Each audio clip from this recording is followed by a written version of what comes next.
Secara oil and gas exploration di upstream itu kecil sekali karena cuma 2,8 billion. 2,8 Ya. billion kalau tidak 10 tahun, per tahunnya cuma sekitar 180 juta, mungkin 10 sampai 20 well.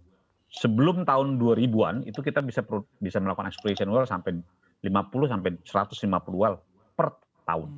Itu normalnya waktu iklim investasinya bagus.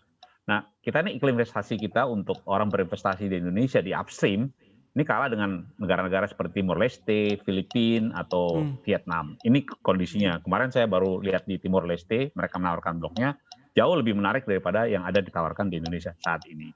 Jadi iklim investasi itu memang menjadi kendala utama mengapa spending untuk eksplorasi sangat berkurang. Akibatnya 10 sampai 20 tahun ke depan produksi kita makin menurun terus karena tidak ada penemuan baru. Kenapa produksi kita sampai sekarang bisa sampai sini? Karena kemarin ada dari blok Cepu bisa sampai 220.000. Coba kalau tidak ada blok Cepu, kita sekarang mungkin sekitar 500 ribuan.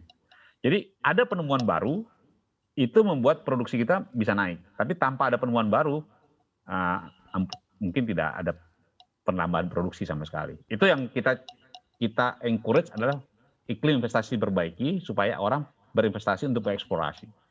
Negara nggak mungkin melakukan eksplorasi. Kenapa? Karena itu kan ada resiko bahwa tidak akan ketemu dry hole sama discovery.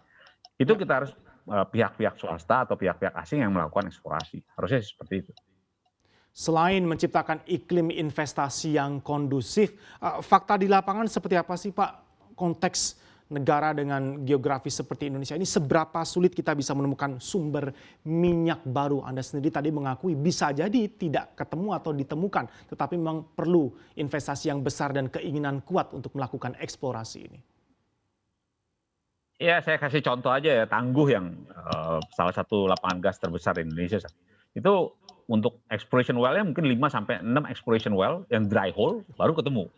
Jadi ya itu usaha terus-menerus karena untuk geologis, setiap exploration well itu discovery. Ada data baru untuk melihat di mana sih sebetulnya hidrokarbon atau minyak dan gas tadi. Jadi semakin banyak eksplorasi, semakin banyak informasi yang kita kumpulkan. Dan itu semakin banyak untuk mendapatkan minyak, kesempatannya makin besar. Nah tapi kalau makin berkurang eksplorasinya, ya kita nggak punya data baru. Akhirnya discovery sepertinya susah sekali di Indonesia. Bukan, karena kurangnya aktivitas eksplorasi mengakibatkan kita tidak menemu cadangan seperti Cepu lagi. Itu filosofinya. Ya, jadi bukan karena tidak ada cadangannya, bukan karena tidak ada eksplorasi membuat kita tidak menemukan cadangan baru.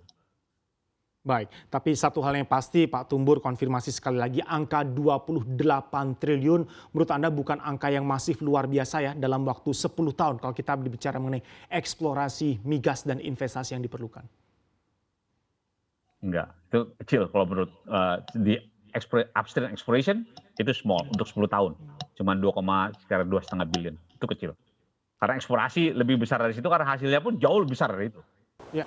Install aplikasi kami CNBC Indonesia di Google Play Store dan App Store untuk mengikuti perkembangan terkini berita bisnis dan ekonomi.